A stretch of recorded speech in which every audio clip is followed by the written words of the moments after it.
Reports are coming in that Russia was given more exact information about the Crocus City attack, the actual address, by U.S. intelligence.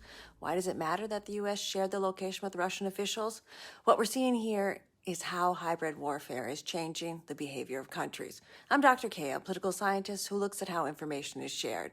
In an earlier video, I covered that Washington routinely shares information about possible terrorist attacks with foreign countries under a policy known as the duty to warn. But giving exact information to an adversary is not a common practice. The information can reveal how the intelligence was gathered, potentially putting other surveillance activities or sources at risk. Publicly, the U.S. issued a warning on March 7th. It's still up on the U.S. Embassy Moscow's page. But it's being reported that more information was given to Russian authorities. If Moscow did take the warning seriously, and there are personal accounts from staff at the venue saying that there was an attempt to tighten security, why couldn't the attacks be stopped? Observers say when nothing immediately happened within the first few days after the U.S. warning, the warning was discounted. One possibility is that Russian security services are no longer as well trained on terrorism. Their focus in the past decade has shifted to observing the Kremlin's domestic opponents and enforcing the laws that give Russian officials more and more ways to stifle freedom of the press, opposition, or even using specific words to describe Russia's war in Ukraine. Another reason might be that the war Russia is waging on Ukraine may have thin security resources. And there are reports of another military mobilization that's looking for around 300,000 more Russians. There's also been speculation that by allowing the tragedy to happen, there was an attempt to secure new support in Russia for the Kremlin's policies, with observers listing examples of similar cases where a tragedy helped policy.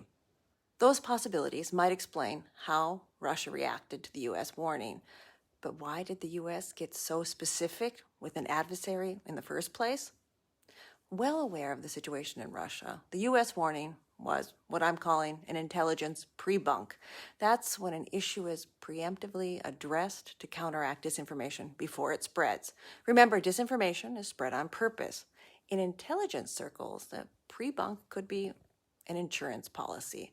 On April 2nd, major news outlets, starting with the Washington Post, cited internal U.S. authorities who probably waited until the resources they used to get the information were in safety, having said that the Kremlin was given the location of the attack.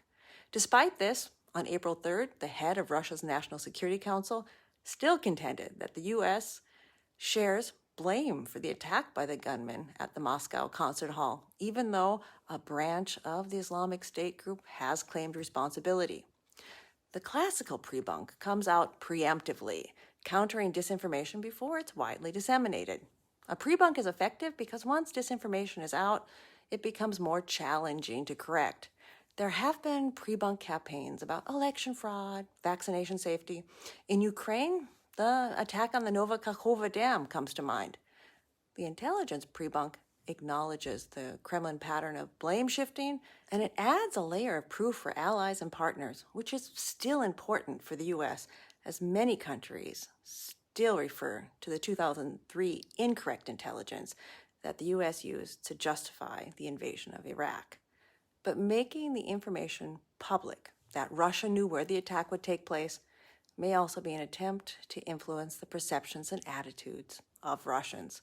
It should be embarrassing for Vladimir Putin, but since February 2022, almost all of the independent media in Russia has been banned or blocked or declared foreign agents or undesirable. I do think that we'll be seeing more of intelligence pre-bunks in the future, and the water may be murky and differentiating between a pre-bunk and just plain old psyops.